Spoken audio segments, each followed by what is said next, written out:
Israeli soldiers continue to search Gaza's Al-Shifa hospital, and President Biden and Chinese President Xi agreed in talks yesterday to reestablish communication between their militaries. Good morning, I'm Corva Coleman from NPR News, and here are today's top stories. Gaza's health ministry says Israeli soldiers are searching the underground levels of the Strip's biggest hospital today. It says they've detained some of the technicians who work there.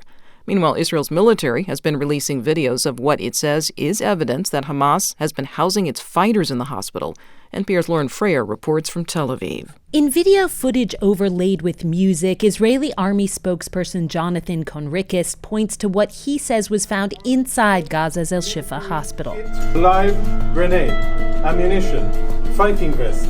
Guns, grenades, and uniforms hidden behind an MRI machine. NPR couldn't independently verify this. Human rights advocates say this doesn't amount to the command center Israel alleges Hamas had under the hospital. And they say that even if Hamas did have fighters there, it doesn't mean Israel can endanger civilians.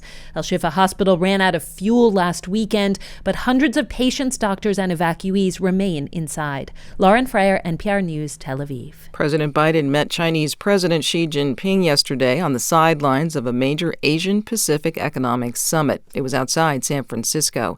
Biden says the leaders have agreed to resume communication between their militaries. Speaking through an interpreter to a group of business leaders, Xi said China and the U.S. need to cooperate. We, the largest developing country,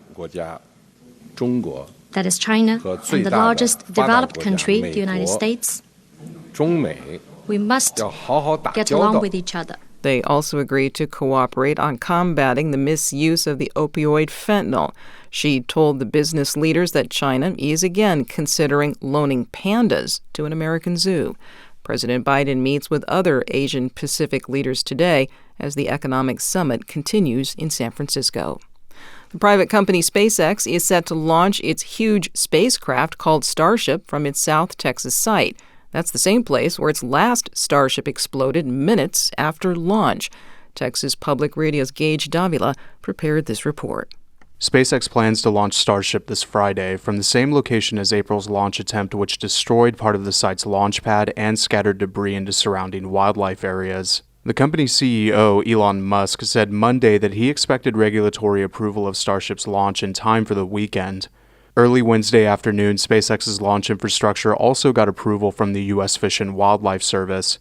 SpaceX had added a water deluge system intended to prevent Starship's launch pad from disintegrating as it did during the rocket's launch in April. Fish and Wildlife says the new water deluge system will have virtually no effect on the wetlands surrounding Starship's launch pad.